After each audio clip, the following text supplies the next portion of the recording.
Salut Constance, merci d'avoir accepté l'invitation. Tu as rejoint le campus des créateurs nomades il y a 2 mois et donc il y a 2 mois tu étais dans le bootcamp aussi. Mais juste avant qu'on creuse sur ça, qu'est-ce que tu fais dans la vie? Est-ce que tu peux te présenter aussi en 3 phrases là pour mettre un petit peu de contexte? Moi, je suis au départ de formation directrice artistique, formation classique. Je me suis laissée mener par, on va dire, les opportunités avec l'aspect, on peut dire, un petit peu négatif qui peut aller avec, puisque voilà, j'ai eu malheureusement, ça m'a amené à un burn-out à un moment donné. Là, j'ai repris clairement le dessus et je me redirige un peu plus vers mes premiers amours qui sont l'illustration avec un petit peu de 3D. Voilà, j'essaye le bootcamp, en fait, tout ça, ça m'a fait me rendre compte que je savais que c'était pas si clair, mais que je peux y apporter des réponses en fait. C'est ça qui m'a vraiment amené à vous rejoindre. Ça et l'énergie, l'ambiance, toutes sortes de choses. Ouais, parce que c'était ton problème, là tu disais que tu avais suivi les opportunités. Ton plus Ouais. gros problème, là, quand t'es arrivé dans le bootcamp, tu t'es inscrite, tu t'es dit, t'avais besoin de quoi? J'avais besoin de tout. En fait, j'étais un peu perdue parce que, alors, en fait, je me suis débloquée par la 3D. Alors, je sais pas trop où exactement ce que je vais en faire, mais comme voilà, dans le burn-out à travers tout ça, les blocages, l'illustration étant un truc que j'aime tellement, le dessin, bah, c'était le premier truc bloqué. J'ai réussi à me décoincer en apprenant un peu la 3D. Au moment où je vous ai rejoint, j'étais un peu avec à ce tournant où qu'est-ce qu'on fait maintenant? Parce qu'il y a un niveau, en fait, tu peux apprendre toute ta vie, te former toute ta vie. Et je me suis dit, d'un point de vue entrepreneuriat, enfin voilà, est-ce que je me lance dans une activité freelance où je passe des mois à galérer? Parce que on va dire qu'on peut toujours y arriver tout seul. Mais il y avait quelque chose, en fait, où j'ai senti, il y avait beaucoup de conseils à prendre et une bienveillance. Et j'avais besoin de ça, en fait. J'avais besoin d'être rassurée, d'être guidée. C'est pour ça que j'ai pris le paquet Everest aussi, parce que je pense que j'ai vraiment fondamentalement besoin d'échanger avec quelqu'un qui comprend le milieu. J'avais ce besoin d'échanger par rapport voilà, comment faire pour avancer, pour pas retomber dans ces démons finalement de. Alors ça peut paraître un peu bête, mais moi j'avais facilement accès à des CDI ou des trucs comme ça. Et là, voilà, il y a une petite fille qui est arrivée, etc. Je veux pas faire le métro boulot dodo classique d'avant, il m'épanouit pas. Il faut se prendre par la main et faire face à ce à quoi j'ai pas vraiment fait face. Donc c'était un peu ce système de fuite en avant que je voulais pas recommencer. En vous rejoignant, j'y ai vu la possibilité de réponse et là pour l'instant, je suis très satisfaite. Vraiment. Et du coup, qu'est-ce que t'as accompli depuis que t'as rejoint le campus? Que ça fait pas très très longtemps, mais accompli, j'avais eu un freelance ces 6 derniers mois, sachant que j'ai pas démarché parce que voilà, je voulais prendre ce temps pour moi pour apprendre la 3D. Ils sont revenus vers moi et un des trucs vraiment très cool, c'est que j'ai pu, là où j'aurais vraiment pas osé avant, arriver à faire en sorte que le budget soit plus important que ce qui était prévu au départ.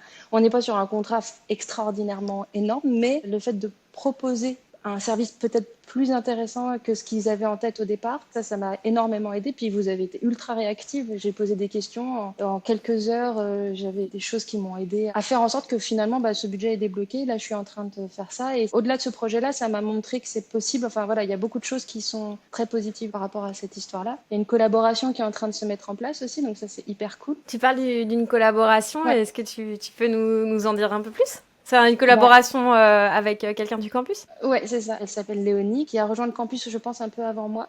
Et elle cherchait une illustratrice pour démarrer le projet, un projet de fiche d'activité pour les enfants de 0 à 6 ans. Donc, elle cherchait quelqu'un et ça s'est bien passé. On a échangé une première fois, puis encore une autre fois. Et là, voilà, c'est en train de démarrer. C'est hyper intéressant pour moi parce que je rejoins un projet. Donc, il n'y a pas de question d'argent. Je ne vais pas être payée. C'est vraiment quelque chose où moi, j'y trouve la possibilité voilà, de dessiner, de retrouver l'illustration et voilà, le côté poulpe, comme vous dites, c'est le côté on peut pas gratter partout sa démange, donc il y a toujours des choses qui peuvent être potentiellement laissées de côté pendant un temps. Et là, le côté transmission, savoir, en plus, je l'ai évoqué avec un petit bout qui prend pas mal de temps dans la tête et tout, entre autres, ça touchait quelque chose que j'aurais pas imaginé. Là, voilà, pour moi une autre réussite en cours de, mais ça me fait extrêmement plaisir parce que c'est très porteur ce type de choses en fait. Ouais, en fait, t'as rejoint le projet clé de Léonie, si je me trompe pas. Ah, c'est possible, elle me l'a pas présenté comme ça, mais Ouais. c'est son projet. Ah, tu vois, c'est encore plus important que ce que je pensais. Tu vois. En fait, je le trouve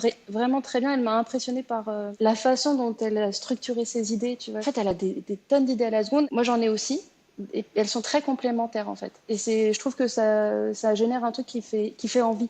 Et c'est pas toujours Génial. le cas. C'est vrai que des collaborations qui font envie, il faut les chérir en fait, parce qu'on peut facilement trouver des trucs qui nous barbent, et là, c'est clairement pas le cas, donc c'est chouette. C'est trop cool. T'as parlé du contrat juste avant. Est-ce que tu serais OK de partager des chiffres pour donner une idée aux Ah oui, bien personnes sûr, à combien t'avais le contrat estimé, à combien t'as réussi bien sûr. à le monter?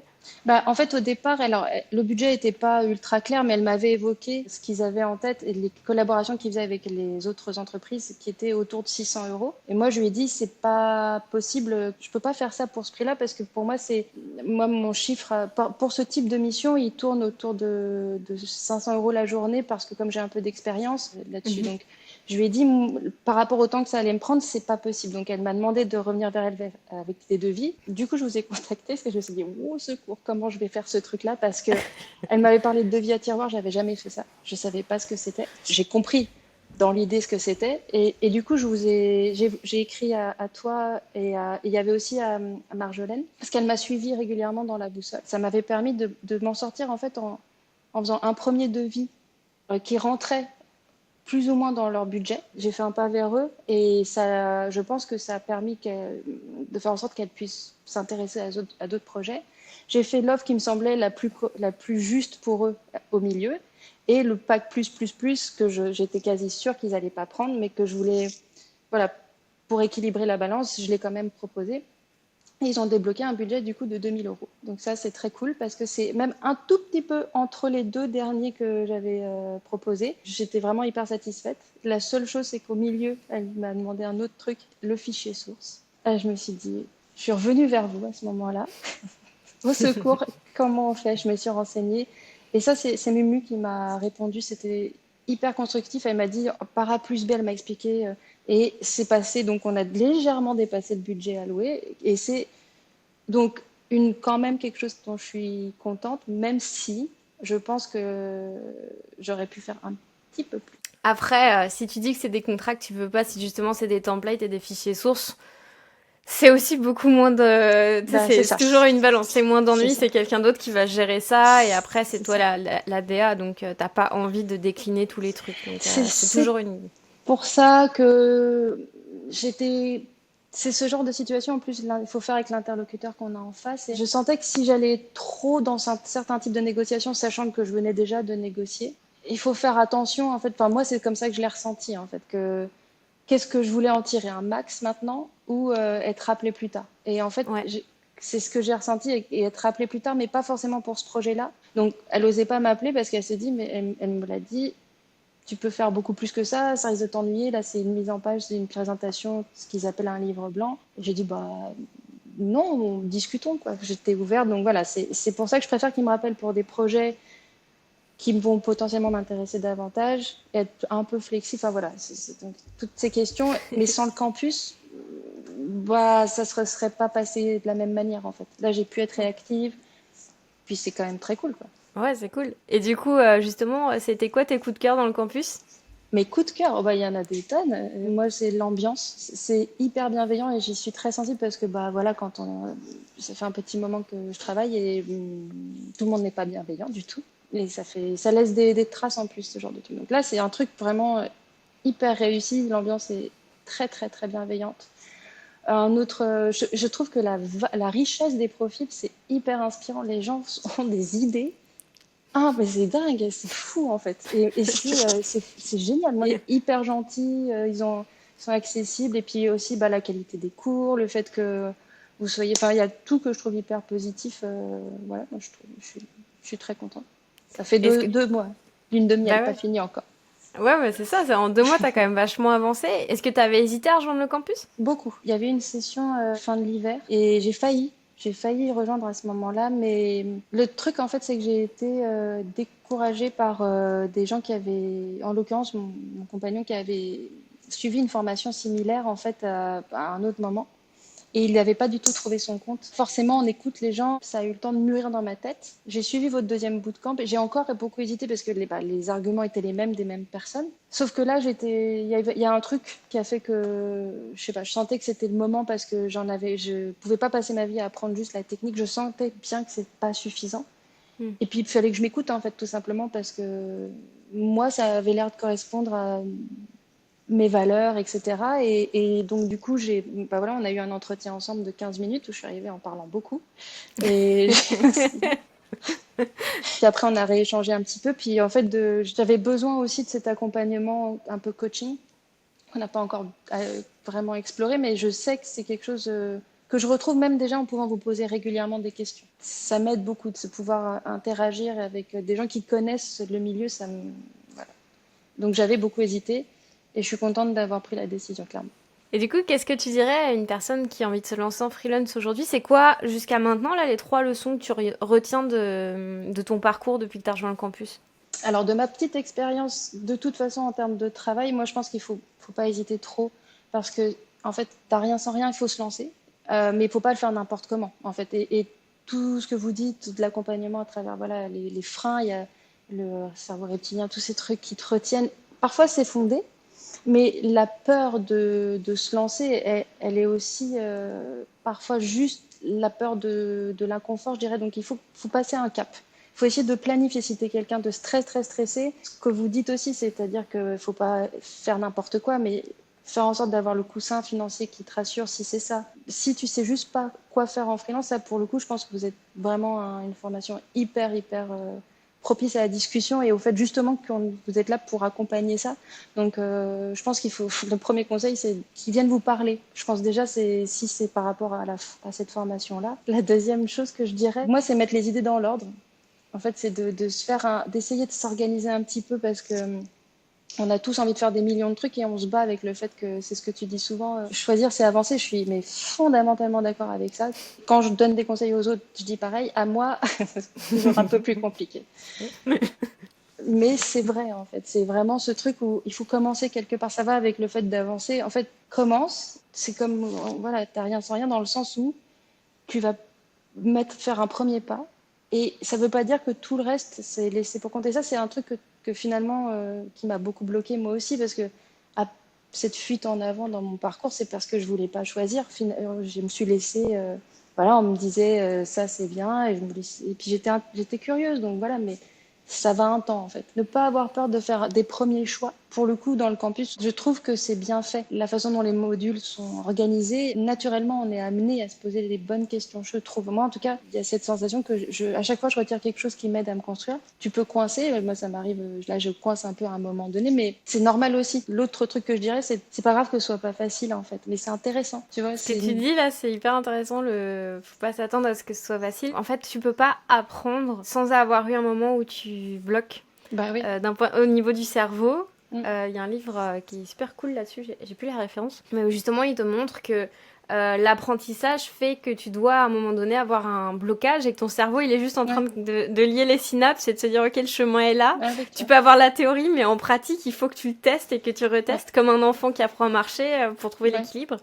Et si tu bloques à un moment donné, ça veut dire que tu es sur la bonne voie parce Bah, que tu vas pouvoir l'appliquer. Et il n'y a pas de parcours linéaire, facile, tout le monde. Nous aussi, on apprend toujours, hein, tu vois, sur le développement de l'activité, c'est constant. Mais c'est ce qui fait que c'est intéressant aussi parce que bah, tu apprends des choses. Si tu bloques, c'est que tu vas apprendre quelque chose et que tu vas te développer encore plus. Donc, faut pas le voir comme quelque chose qui est négatif, d'avoir des blocages. C'est vraiment un apprentissage. Tu bloques, t'apprends. Bah, surtout, ça, moi, c'est un des trucs qui fait que j'ai envie de dire à tous ceux qui hésitent, allez-y, c'est que moi, c'est ce que je ressens dont j'avais moi personnellement besoin, c'est d'avoir une oreille, c'est plus qu'une oreille en fait, des vrais conseils. Des vrais conseils, mais il y a toujours moyen d'avoir un échange et de vous demander votre avis. Il y a plusieurs outils qui sont mis en place. Il n'y a pas du tout besoin d'avoir le paquet Everest. Pour moi, c'est vraiment quelque chose que je trouve très intéressant et c'est ce que je recherchais parce que, étant donné que moi j'ai un petit peu d'expérience, que j'ai fait déjà des choses, c'était une des choses, je me posais la question, est-ce que je vais trouver mon compte finalement? Oui, clairement, parce que vous avez cette expérience-là. Et moi, c'est vraiment un truc qui fait que les blocages ne deviennent pas un truc énorme dans lequel on se noie comme dans un verre d'eau. C'est un blocage, c'est pas grave, on va faire en sorte que ça se décoince et ça fait partie de l'apprentissage. Et quand on le remet dans ce cadre-là, ça va. C'est comme au sport, quoi. T'as fait mal, mais ça ira mieux après. Tu vois, C'est comme chez le kiné, là. Il te masse, ça fait un peu mal, mais après, Ah ouais. ça va mieux. Oui, c'est ça. Ouais. moi, ça me gêne pas que ce soit pas facile. Même parfois, c'est intéressant que ça soit pas facile. Il faut jauger. Et on est tous en capacité de le faire, en fait, d'être capable de juste trouver le moment où là, c'est trop. Et le moment où bah, là, c'est bien, en fait. Il faut que ça pique, mais vas-y, continue, en fait. Et au niveau de ta sécurité financière, est-ce que le fait de te lancer en freelance, c'était un enjeu pour toi, Ouais. ça? Ouais, ça c'est un sujet en soi parce que bah voilà, en plus j'ai plus 22 ans complètement voilà, il y a une famille, enfin, il y a toutes sortes de choses. Après, il faut aussi se dire que c'est là pour ça. C'est un vrai sujet, la sécurité financière, parce que le freelance, le fait est que bah tu sais pas ce qui va tomber tous les mois, mais c'est aussi pour ça moi que j'ai rejoint le campus, c'est parce que il y a une promesse et beaucoup de témoignages de gens pour qui ça fonctionne et j'y crois profondément en fait que il y a des façons de faire pour éviter les mois de galère. Et c'est cette structure-là, moi, qui m'intéresse. Et l'aspect financier, bah, c'est le blocage numéro un, en fait. Vraiment, Mm, pour moi, mm. en tout cas. Qui est en Ouais. train de s'adoucir doucement. Parce que justement, il y a ce premier contrat, il y a une collaboration, j'ai des idées, en parlant avec les gens, il se passe des choses. Et en fait, puis on n'est pas seul. D'échanger, forcément, ça fait du bien. Et est-ce qu'on peut parler un petit peu de ta situation de maman?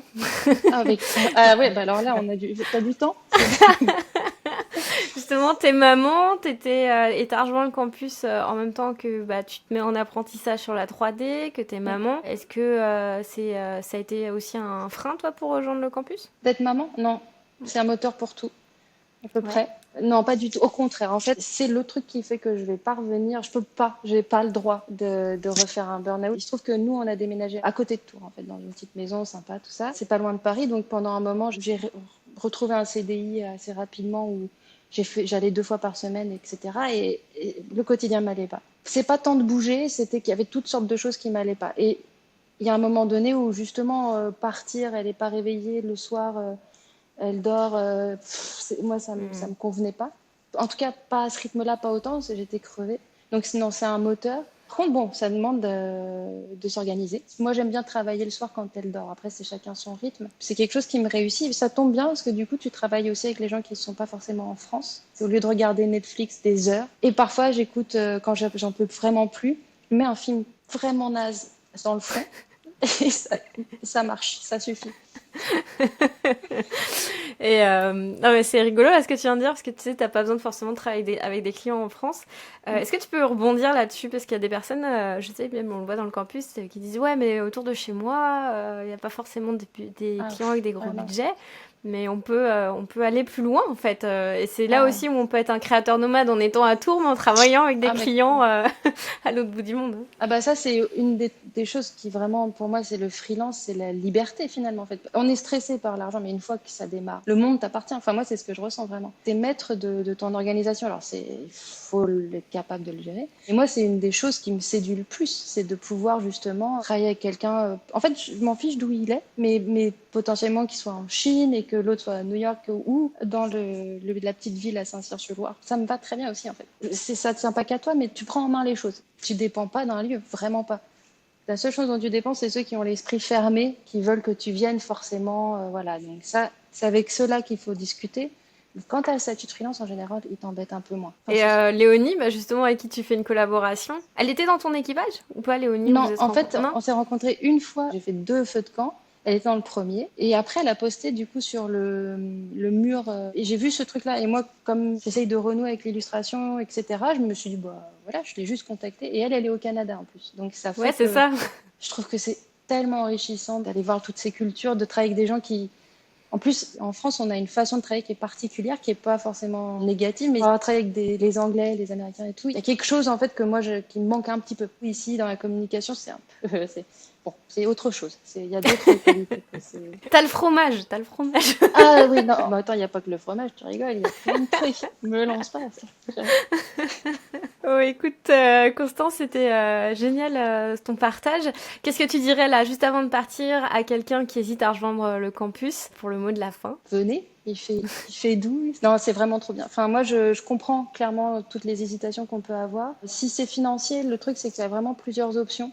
Donc, il y a toujours moyen de mettre un pied dans cette formation qui, moi, je trouve, amène à se poser vraiment les bonnes questions. Et surtout, quand on est dans le milieu créatif, il n'y a pas beaucoup de formations qui nous parlent à nous en tant que créatifs et aussi en prenant complètement en main le côté, justement, nomade. Puis, on perd rien à essayer, en fait. Si tu sens que tu te poses la question, c'est qu'il faut que tu viennes.